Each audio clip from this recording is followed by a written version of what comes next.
පින්වත්නි අලව් නුවර භාග්‍යවතුන් වහන්සේ වැඩ ඉන්න කාලේ මේ අග්ගලා කියලා ලස්සන පන්සලක් තිබුණා. විහාරයක් තිබුණා. මේ අග්ගලා කියන මේ ලස්සන පන්සලේ භාග්‍යවතුන් වහන්සේ ධර්ම දේශනාවකට වැඩම කළා. අලව් නුවර හිටපු බොහෝ පිරිසක් භාග්‍යවතුන් වහන්සේගේ බණ අහන්න මේ විහාරයට යනවා. ඒ විහාරයට ගිහිල්ලා භාග්‍යවතුන් වහන්සේ මෙන්න මේ වගේ අනුශාසනාවක් කළා. මොන වගේද? වටු වැද්දා, කුරුළු වැද්දා, වටු කුරුල්ලෝ අල්ලන්න දැලක් කෙලලා තිනවා. ඒ දැලට පැටලිච්ච වටු කුරුල්ලෝ වගේ අපිත් මාරයා නැමැති කුරුළු වැද්දා එලපු දැලේ පටලැවිලා තියෙන්නේ. මේ දැල මොකද්ද මේ දැලේ තියෙන්නේ? තංගුස් නෙවෙයි, කම්බි නෙවෙයි, මොනවද තියෙන්නේ? ආසා, මාන, උද්දච්චකම්, උඩඟුකම්, මහන්තත්තකම්, ඔය ಗುಣමකුකම් ඔන්න ඕවා තියෙන්නේ මේ දැලේ වරපටවල්. මේ වගේ පටලැවිලා ඉන්නේ. ඉතින් පටලැවිලා මේවා තමන්ගේ අනුන්ගේ දේවල් වලට ආස කරනවා, තමන්ගේ තියෙන එකට වැඩිපුර කැමති වෙනවා. ඉතින් ඒවා නැති වෙන්න යනකොට අනිත් අයත් එක්ක රණ්ඩු සරුවල් වෙනවා. ටික වෙලාවක් යනකොට අම්මා අඳුරන්නේ නැහැ, තාත්තා අඳුරන්නේ නැහැ, මේ දරුවෝද කියලා අඳුරන්නේ නැහැ. මම හාමුදුරු කෙනෙක්ද කියන එක අමතක වෙනවා. මම බෞද්ධයෙක්ද කියන එක අමතක වෙලා යනවා. මම මිනිස්සෙක්ද කියලා අමතක වෙලා යනවා. මනුස්සකම් නැති වෙනවා නේද? ඔය විදිහට මේක ඇතුලේ ඉඳන් දැන් මේ දඟලනවා. මේ භාග්‍යතුන් වහන්සේ මේ ධර්ම දේශනාව කරනවා අලව් නුවර වැසියන්ට අග්ගලා විහාරයේදී. එතකොට ආන්න ඒම නිසා මේ මරණය අතවනවන ඉද්දි මොහොතින් මොහොත මරණයට ලං වෙමින් ඉද්දී අර වැද්ද තව ටිකකින් අකුලගෙන යනවා රොත්ත පිටින්. ලං වෙමින් ඉද්දී ඒකෙන් නිදහස් වෙන්නේ කොහොමද කියලා ක්‍රමයක් කියා දුන්නා. මේ අනුශාසනාව දැන් අපිට උදේ හවා මතක් කර ඉන්න ඕනි වටින කතාවක් මේක. මොකද්ද? මැරෙන්න ළඟයි කියන එක. එන වයසට යන්න ඕනේ නැහැ නේකට. ආයි මේ රැවුල කොණ්ඩේ ඉදෙන්න ඕනේ නැහැ. ඒකට දත් හැලෙන්න ඕනේ නැහැ. උදේ පාන්දර නැකිට වෙලාවෙම මතක් කරගන්න ඕනේ. මේක සුබම කතාවක් මේ. නිදි ඇඳෙන් නිදි පැදුරෙන් නැගිටින්න කලින් හිතන්න ඕනේ. අද දවසත් එහෙනම් උදා වුණා. මොකටද ලඟ උනේ? මැරෙන්න ළඟයි තවත් මැරෙන්න ලඟ වුණා.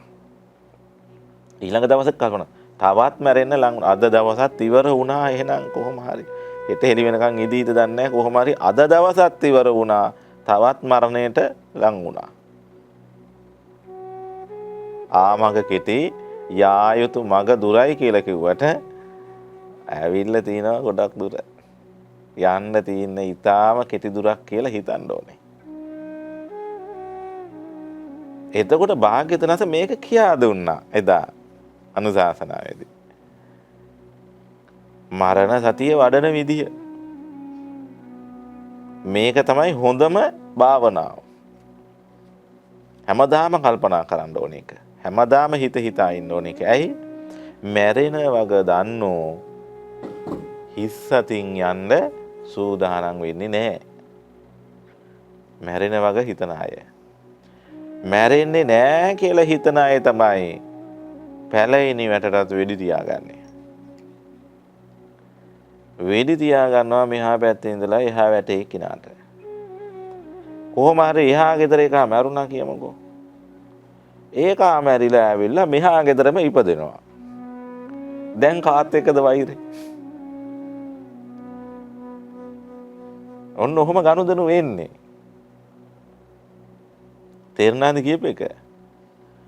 ඔන්න කෙනෙක් එක්ක අපි වෛර බඳිනවා. එයාට මොකක් හරි කරනවා, හදි හූනියම් කරනවා. හූනියමක් කරනවා ඒ ගෙදර. ඒ ගෙදරට වත්තට කියමුකෝ. මොකක් හරි කොඩි විනයක් කරනවා. මිනිස්සු පිළිගන්නවනේ. කොඩි විනයක් කරා. හැමදාම ඉන්න බෑනේ.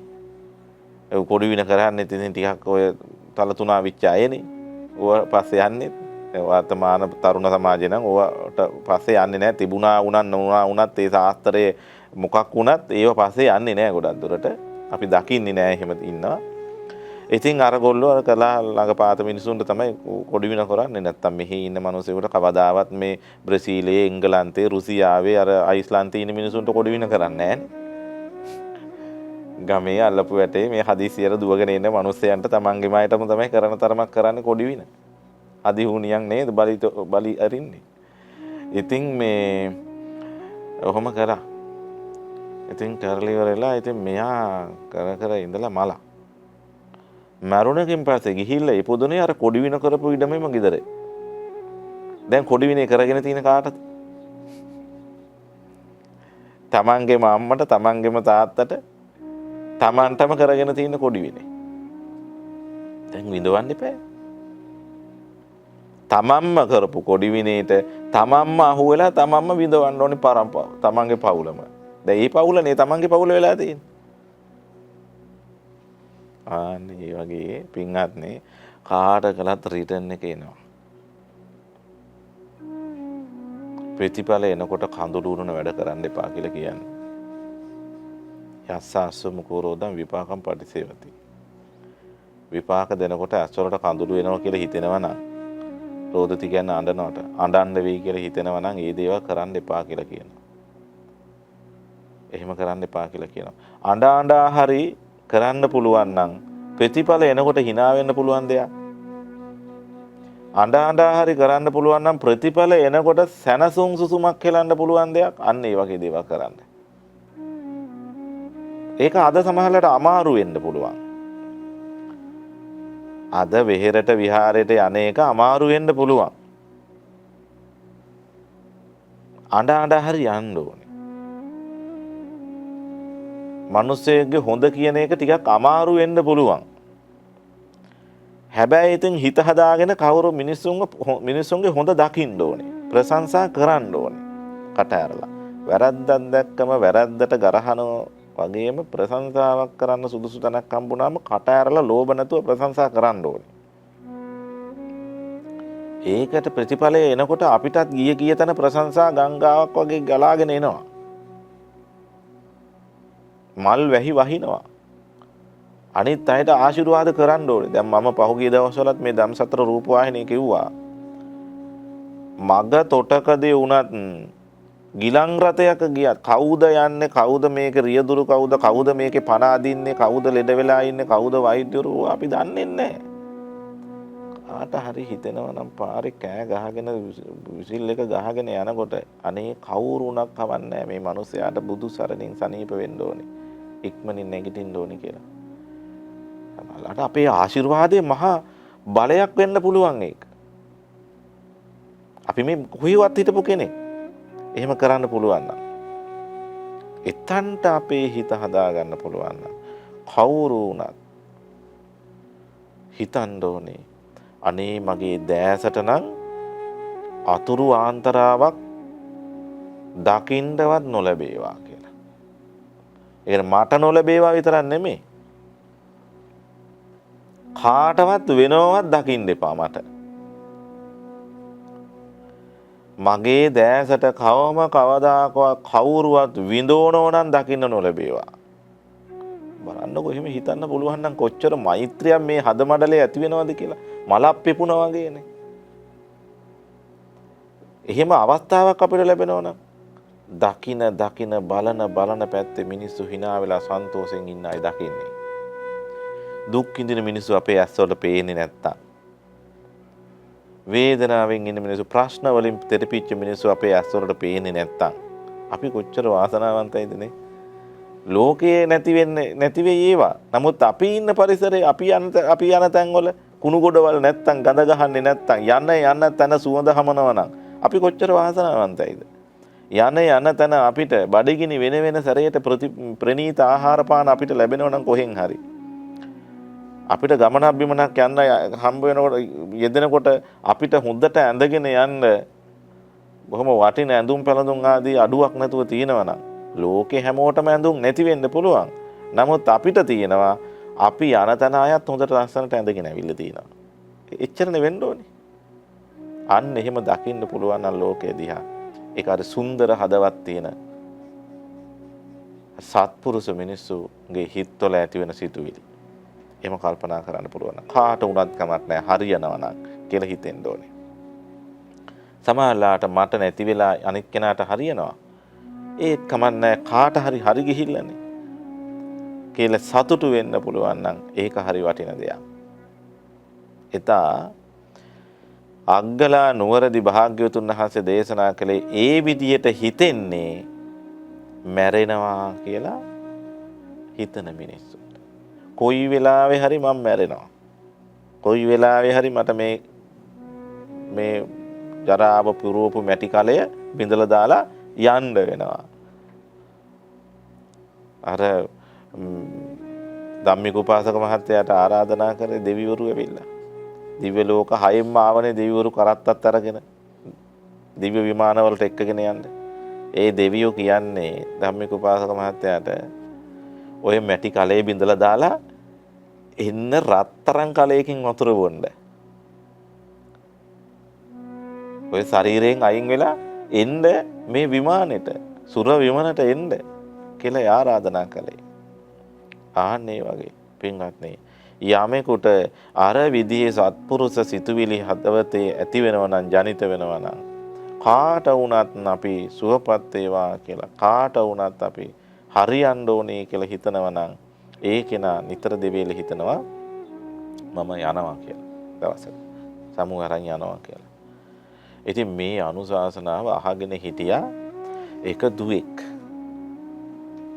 ඇඳුම් මහන ළමයි. පේසකාර දියණියක්. මේක අහගෙන හිටියා. අහගෙන ඉන්ද්‍රයලා ගෙදර ගියා.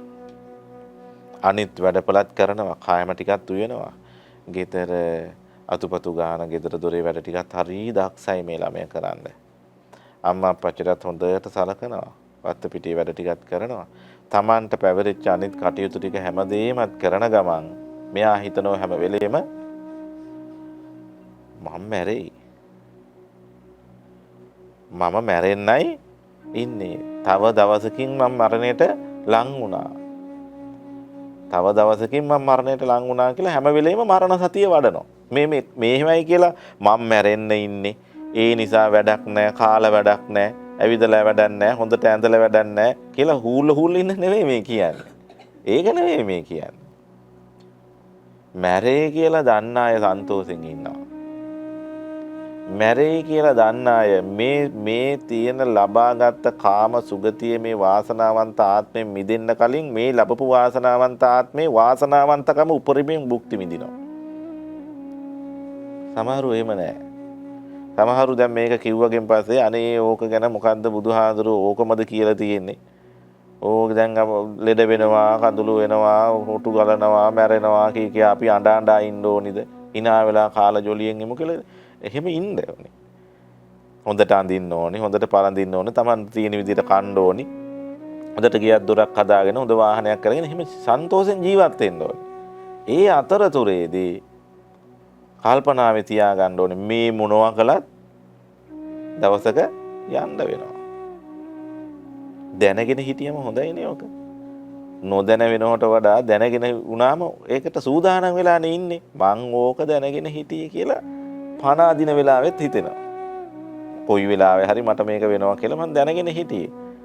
නොදැන වෙනවට වඩා නොදැන එකපාරට වුණොත් එහෙම මේක ගැන කල්පනා කරන්නේ නැහැ. මැරෙන බව කවුරුවත් හිතන්නේ කෙනෙක් ඉන්නව හිතන්නේ නැහැ.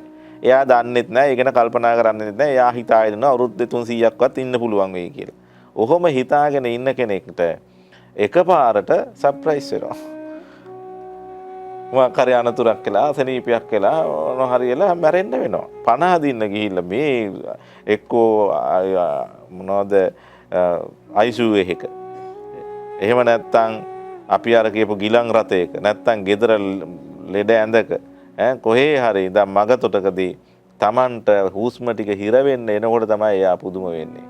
මෙහෙම මේකුත් වෙනවනේ කියලා. ඒ නිසා සර්ප්‍රයිස් වෙනකන් ඉන්න එපා. අනිවාර්යෙන් මේක උදා වෙන එකක්. මෙච්චර කල් ලෝකෙ ඉපදිච්ච මිනිසුන්ටත් මේක වුණා. අපි ඉපදිලා ඉවරයිනේ. දැන් අපිටත් වෙනවා. අපි බොහොම අමාරුවෙන් බෝධියක් ගාන ගිහිලා පඳුරු ගැට ගහලා දේවාලයක් ගාන කියලා දෙයියන්ට කීකියා හදා ගන්න අපේ දරුවටත් ওই වැඩේ වෙනවා. ඒක නවත්තන්න බෑ කාටවත්. යටත් වෙනවා. ඒක දැනගෙන ඉන්න ඕනේ. ඒක දැනගෙන හිටියගෙන් පස්සේ අපි පුදුම වෙන්නේ නැහැ. ආන්න අර අසවල් ගෙදර සුදු කොඩියක් දාලා බලන්නකෝ වෙච්ච දේ කියලා කලබල වෙන්නේ නැහැ. කනගාටු වෙන්නේ නැහැ එයා. එයා පුදුම වෙන්නේ නැහැ. එහෙටත් එහෙනම් ඒ වැද්දම ඇවිල්ලා නේ. අපේ ගෙදරටත් කොයි වෙලාවේ කඩාවදීද දන්නේ නැහැ. අපේ ගෙදර ඉන්න අය කවුරු ඉස්සර වෙලා වැද්දගේ උගුලට අහුවේද දන්නේ නැහැ. කවුද වැද්දා? මාරයා නැමැති වැද්දා. අර ගෙදරත් මරණයක් වුණා, එහා ගෙදරත් මරණයක් වුණා. 7 දවස් අසවල් දවසවල 3 මාසයක් වෙනව නේද කියා ගණන් හදා ඉන්න කලින් හිතන්න ඕනේ මොකද්ද? ඒ ගෙදරට වගේම අපේ ගෙදරට කොයි වෙලාවෙ කොඩියක් දාගන්න වේද දන්නේ නැහැ. හැබැයි මගේ කොඩිය මට දාන්න වෙන්නේ නැහැ. නේද? ඒ නිසා මගේ කොඩිය වැටෙන්න කලින් අනිත් අයට කොඩි දාන වෙලාවේ හිතන්න ඕනේ මටත් කොඩි කොයි වෙලාවෙ හරි වැටෙන්න ඉඩ තියෙනවා. ඉඩ තියෙනව නේ වැටෙනවා. සමහරුන්ට නම් කොඩි නැහැ. පස්සේ තමයි දන්නේ මරුණා කියලාත්. ඔය කොහේ හරි කැලෑවක කොහේ හරි අස්සක තමයි. එහෙමත් වෙනවා. ඉතින් මේ කතාව එදා අර දෝණි අහගෙන හිටියා. අර ළමයා ඇහුවා අහගෙන හිටියා. ගෙදර ගිහිල්ලා අනිත් වැඩපොළ කරන ගමන් නින්දට ගියත් වතුර ගේන ලිඳ ළඟට ගියත් පාසලට ගියත් අනිත් දර ටික පලද්දිත් කෑම ටික උයද්දිත් හැම වෙලාවෙම මෙයා හිතනවා විවේකයක් ලැබිච්ච හැම වෙලාවෙම හිතනවා මම ඉතින් තව කොච්චර කාලයක් ඉන්න වෙයිද දන්නේ නැහැ. ඉතින් මේ හැම දෙයක්ම දාලා මං ඉතින් මැරෙන්න එපායි. දැන් අම්මලා අප්පච්චිලා හිතන්න ඕනේ. අනේ ඉතින් මේ ළමයි දාලා මං වෙලාවක යන්න එපා ඉතින්. එහෙම හිතලා අඬන්න නෙමෙයි මේ කියන්නේ. මං ඉතින් මේ නඩු හබ කියා අම්මත් එක්කත් නඩු කියනවා. තාත්තත් එක්කත් නඩු කියනවා. දරුවෝ එක්කත් නඩු කියනවා. සහෝදරයෝ එක්කත් නඩු කියනවා. එක එක දේවල් වලට. ඉතින් මේ මොනවා වුණත් මේවා ඉතින් දාලා යන්න එපා මං. කියලා හිතෙනවා. දැන් අර ළමයට හිතෙනවා මේවා. හැම වෙලේම. ඉතින් ඔහොම හිතා ඉන්නවා. දැන් මොකද්ද මේ කරන්නේ? මරණ සතිය වඩනවා. මරණානුස්සතිය මේ කරන්නේ. හරි වටින දෙයක්. දවසක් ආපහු සැරයක් භාග්‍යවතුන් නැත්නම් අවුරුදු 3ක් විතර දැන් මේ මරණ සතිය මේ විදිහට පුරුදු කරා මේ ළමයා. කාටවත් කිව්වෙත් නෑ මේක කියා ඉන්න එපා. මග තොටේ යනක මම මැරෙනවා ගයන්න දෙමේ මේ කියන්නේ. හිතන්න මම මෙහෙම වෙනවා. එතකොට ආසාවල් පොදි බඳින්නේ නැති වෙනවා. අනිත් අයත් එක්ක ගහමරාගෙන දේවල් එකතු කරන්නේ නැහැ. Tamanට මොනවා කිව්වත් ආයි තව කෙනෙකුගේ හිත රිදවන්න යන්නේ නැහැ. අනේ කියන එක කියපු දෙම් මේ මැරෙනවනේ අපි කියලා හිතනවා. සමහරව ඔහොම කියනවා. එහෙම පුරුදු වෙච්ච හදීසියෙන් කෙනෙක් ඉන්නවා මේ විදිහට කල්පනා කරන. ඉතින් මෙන්න මේ ළමයට ආරංචි වෙනවා භාග්‍යවතුන් වහන්සේ ආයිත් බණකට වඩිනවා කියලා අවුරුදු 3කට පස්සේ. ඉතින් බණට යන්න බණ අහන්න යන්න සූදානම් වෙලාවේදී තාත්තා කිව්වා නූල් ටිකක් හදලා ගෙනත් දෙන්න කියලා. රෙදි කෑලි ටිකක් අරන් ගෙනත් දෙන්න කියලා. ඕකත් ඉතින් සූදානම් කරලා තාත්තට අම්මට හරි කීකරු දරුවේ. ඉතින් ඒ වැඩ ටිකත් කරලා ඇඟපත සෝදගෙන තාත්තගෙන් අවසරත් අරගෙන බණ අහන්න යන්න ඔන්න ගියා පන්සලට. ඒ යනකොට කට්ටිය ඇවිල්ලා වාඩි වෙලා මේ ළමයාත් ගිහිල්ලා ඉරකඩ තියෙන තැනකින් වාඩි වුණා. වාඩි වුණාගෙන් පස්සේ භාග්‍යවතුන් වහන්සේ මේ ළමයාගෙන් ප්‍රශ්න ටිකක් අහනවා. දුව කොහේ ඉඳලාද ආවේ? මගේ ස්වාමීනි භාග්‍යවතුන් වහන්සේ මන් දන්නේ නැහැ. මේ ළමයා කියනවා කොහේ ඉඳලාද ආවේ වහම මන් දන්නේ නැහැ කිව්වා. කොහෙද මේ යන්නේ? අනේ ස්වාමීනි මන් දන්නේ නැහැ. යන දිහා මන් දන්නේ නැහැ. දන්නේ නැහැ? දන්නවා ස්වාමීනි. දන්නවද? දන්නේ නැහැ කිව්වා. දැන් මේක අහගෙන ඉන්න හැට හරි අබබ්‍රංශයක්. අබබ්‍රංශ කියලා කියන්නේ භාෂාවක් තියෙනවා එහෙම. ඒක ටිකක් පැහැදිලි කරගන්න, ඒක තේරුම් ගන්න මහා ප්‍රඥෙක් වෙන්න ඕනේ. හැමෝටම තේරෙන්නේ නැහැ. ඒ නිසා මිනිස්සු මේක භාවිතා කරනවා නොතේරෙන දේට කියන සමාන වචනයක් තමයි අබබ්‍රංශ කියන්නේ. එහෙම භාෂාවක් තියෙනවා. එතකොට මේක කට්ටියගේ බණ අහන්න ඇවිල්ලා හිටපු පිරිස අතර කසුකුසුවක් යන්න පටන් ගත්තා. පේනව නේද මේ පේසකාර කෙල්ලගේ නැහැදිච්ච කම. මේ භාග්‍යවතුන් වහන්සේ ඉස්සරහා උත්තර දෙන විදිහ කිසි සීලාචාරකමක් නැහැ, හැදියාවක් නැහැ. ඔය වාචාලකමට කතා කරනවා, අහන දෙයට හරියට උත්තර නොදී මෙහෙමයි කියලා කට්ටිය අතර කතාවක් යනවා මේ ළමයට දොස් කියා. කසුකුසුවක් යනවා. ටික වෙලාවක් කතාව පැතිරෙන්න ඇරලා භාග්‍යවතුන් වහන්සේ ඔන්න නිස්සද්ද කරා කට්ටියම සාදුනාදයක් පවත්වන්න කියලා. නිස්සද්ද කරගුවා. නිස්සද්ද කරවලා ඊට පස්සේ ආපහු සරයක් අර ළමයාගේ පැත්තට කතා කරනවා. භාග්‍යවතුන් වහන්සේ අහනවා. දැන් උන්වහන්සේ දන්නවා මොකද්ද මේ ළමයා දීපු උත්තරේ මොකද්ද කියලා. ඒ ළමයාත් දන්නවා භාග්‍යවතුන් වහන්සේ ඇහුවේ මොකද්ද කියලා. ඒකයි පින්වත්නි මේ බණ අහනකොට පඤ්ඤාවන්තස්සායන් ධම්මෝ නායන් ධම්මෝ දුප්පඤ්ඤසක. සමහර දුෂ්ප්‍රඥයින්ට මෝඩයන්ට ධර්මය නොදන්න අයට බණ කියනකොට මේවා විහිළු කතා. මේවා ගොතපු කතා. ඔවා කොහෙද තියෙන්නේ? එහෙමත් මේ කියනවා මහරහතන් වහන්සේලා වුණා කියලා එහෙම උඩින් යන්න පුළුවන්ද? එහෙම ක්‍රමයක් තියෙනවද? දිව්‍ය ලෝක කියලා එකක් තියෙනවද? අපාය කියලා එකක් නැහැ. නිරයත් මේකෙම තමයි තියෙන්නේ කියා ඔය කියවනවා. මේක තේරෙන්නේ නැහැ පින්වත්නි. දැන් මේ මැදිරියේ අපි මේ මෙතන පිරිසක් එකතු වෙලා ඉන්නවා දායකත්වයේ සපේන. එතකොට පින්වත්නි මේ පිරිසට මේක ඇතුලේ තියෙන ටික පේනවා. දැන් ධම්සතර රූපවාහිනියෙන් ලංකාවේ හරි වෙන රටක හරි ඉඳන් කොහේ හරි ඉඳලා ගෙදරක දොරක වැඩපලේ ඉඳලා මේ බණ ටික අහගෙන ඉන්නවා.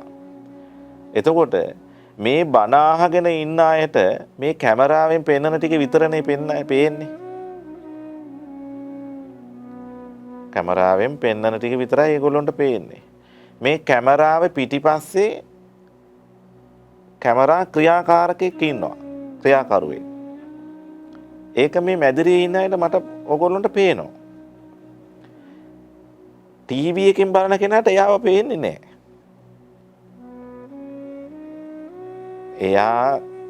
එයාගේ කැමරාවට ඉන්න ඕගොල්ලෝ ටීවී එකේ පේනවා, කැමරා කරුවා පේන්නේ නැහැ. එතකොට ටීවී එකෙන් බලන කෙනා කියන්න පුළුවන් කැමරා කරුවෙක් නැහැනේ. මේක ක්‍රියා කරවන්නෙක් නැහැ. ඇයි නැහැ කියන්නේ? එයාට පේන්නේ නැහැනේ. පේන්නේ නැති වුණාට එහෙම කෙනෙක් නැද්ද? එහෙම කෙනෙක් ඉන්නවා. ඒක එයාට පේන්නේ නැති උනේ එයා මේ මැදිරියට ආවේ නැති නිසා. ඇවිල්ලා බලන්න ඕනේ. එහෙම කෙනෙක් ඉන්නවා. එහෙම කෙනෙක් දැක්කේ නැහැ කියලා නෑ කියන්න අපිට බෑ. ආන්න ඒ වගේ එකක් තමයි ඔය කියන්නේ. දිව්‍ය ලෝක හරි අපාය හරි පින්පව් හරි මරුණගෙන් පස්සේ ඉපදෙනවා කියන එක හරි භාග්‍යතුන් වහන්සේ නමක් හිටියා කියන එක හරි රහත් උත්තමයන්ට එ르දිමතුන්ට උඩින් යන්න පුළුවන් කියන එක හරි ඌව විවේචනය කරන්න ඕනි වචන නෙමෙයි බාහිරින් අතපත ගාලා. ඔය වගේ පින්වත්නි මේ දරුවා කියපු කතාව භාග්‍යතුන් වහන්සේට තේරෙනවා. භාග්‍යතුන් වහන්සේ අහපු ප්‍රශ්නේ යාට තේරුණා. නමුත් මේක අර කට්ටියගේ චෝදනාවෙන් නිදහස් කරවන්නත් එපා. පිරිස ඉස්සරහම භාග්‍යතුන් වහන්සේ අහනවා මොකද්ද පුතේ කියපු කතාව? දැන් ඔබෙන් මං ඇහුවා ඔබ කොහේ ඉඳලාද ආවේ? ඔබ මට උත්තරයක් දුන්න දන්නේ නැහැ කියලා. ඇයි එහෙම උත්තරයක් දුන්නේ? අනේ බුදුරජාණන් වහන්සේ මේ අනිත් අය දන්නවද දන්නේ නැහැ. මම නම් දන්නේ නැහැ කොහේ ඉඳලා මේ ලෝකෙට ආවද කියලා. මේ බණ අහගෙන ඉන්න අය දන්නවද? බොහෝ පිරිසක් එනවා නම් දැක්කා මමත් කොහේ හරි ඉඳලා ආවිල්ලා තියෙනවා. ආපු දිහා නම් හිටපු දිහා නම් දන්නේ නැහැ. හිටියේ කොහෙද කියලා දන්නේ නැහැ. එක්ක සතර අපායේ පැත්තේ ඉඳලා ආවා නැත්නම් සුගතියේ ඉඳලා ආවා. මනුස්ස ලෝකෙම හරි ඉඳලා කොහේ හරි ඉඳලා ආපු වගනම් දන්නවා. තවත් බොහෝ පිරිසක් එනවගත් දැක්කා. ඇවිල්ලා ඉන්නවත් දකින්නවා කොහේ ඉඳලා ආවද කියලා නම් මම නම් දන්නේ නැහැ. ඒකයි බුදුරජාණන් වහන්සේ මම මේ කිව්වේ. මම කොහේ ඉඳලා ආවද කියලා මම දන්නේ නැහැ මේ ලෝකෙට. ඇත්තටම අපේ අම්මලාත් හිතන්න නැතුව ඇති. අම්මගේ බඩේ අපි ගිහිල්ලා ප්‍රතිසන්දියක් ලැබුවම අම්මා ආදරයෙන් බඩ අතක ගා දරුවව ආරක්ෂා කරා මිසක මේ ළමයා කොහේ හරි ඉඳලා මැරිච්ච එකෙක් නේ මගේ බඩේ ඉපදුනේ කියලා හිතන්න නැතුව ඇති. ඇත්තටම වෙලා තියෙන්නේ ඒක නෙවෙයිද? ඒක තමයි වෙලා තියෙන්නේ. එහේ ඇඬු කඳුලින් මේ වැළපෙනවා හූල්ලනවා. මෙහි කිරිබත් කනවා උත්සව පාටි දානවා. එක්කෙනා වෙනුවෙන්ම දෙපැත්තක දෙවිදිහක සැමරුම්. නමුත් වෙලා තින්නේ ඒක දන්නේ නැහැ කොහේ ඉඳලා ආවද කියලා. ඒ කතාව කිව්වේ. එතකොට පුතේ මොකද්ද කිව්වේ? කොහෙද යන්නේ කියලා ඇහුවගෙන් පස්සේ දන්නේ නැහැ කිව්වේ මොකද? බුදුරජාණන් වහන්සේ දවසෙන් දවස ගමනට නම් ලං වෙනවා. කොහේ හරි යන්න ලේත්තියක් තියෙනවා කොහේ යන්න වෙයිද කියලා දන්නේ නැහැ. නේද? මොහොත් ගත වෙන තප්පරයක් ගානේ ක්ෂණයක් ගානේ අනිවාර්යෙන් යන්න නම් වෙන බව දන්නවා. මේ යන්නේ කොහෙද කියලා දන්නේ නැහැ. එතකොට මම අහපු තුන්වෙනි ප්‍රශ්නේ දන්නේ නැද්ද කියලා ඇහුවගෙන් පස්සේ දන්නවා කිව්වේ මොකද්ද? බුදුරජාණන් වහන්සේ ඒකාන්තයෙන්ම දැන් මේ හෙට ඉර පායනකන් ඉන්න වෙයිද කියලා දන්නේ නැහැ. දැන් මේ බණ ටික අහන දවසේ රැයට කන්න ඉඳීද කියලා දන්නේ නැහැ. ආපහු ඉතින් අපිට අලුත් ඇඳුමක් අඳින්න ලැබෙයිද කියලා දන්නේ නැහැ. හැබැයි ඉතින් හොඳටම දන්නවා දවසක මැරෙනවා කියන එක. ඒක නම් අනිවාර්යෙන්ම වෙනවා. ඉතින් බුදුරජාණන් වහන්සේ මම කිව්වේ අනිවාර්යෙන් දවසක මට මැරෙන්න වෙන බව නම් මම හොඳටම දන්නවා. දන්නේ නැද්ද ඇහුවම දන්නවා කිව්වේ ඒකයි බුදුරජාණන් වහන්සේ. ඒ කවුරුත් දැනගන්න ඕනේ. දැන් මේ ප්‍රශ්න හතරටම උත්තර කාටවත් හම්බ වෙනවා. නොහිත හිටියට කවුරුත් දන්නවනේ. හතරවෙනි ප්‍රශ්නය. එතකොට මම ඔබෙන් ඇහුවම දන්නවද කියලා ඇහුවම දන්නේ නැහැ කිව්වේ මොකද්ද? මොකද්ද දන්නේ නැහැ කියන්නේ?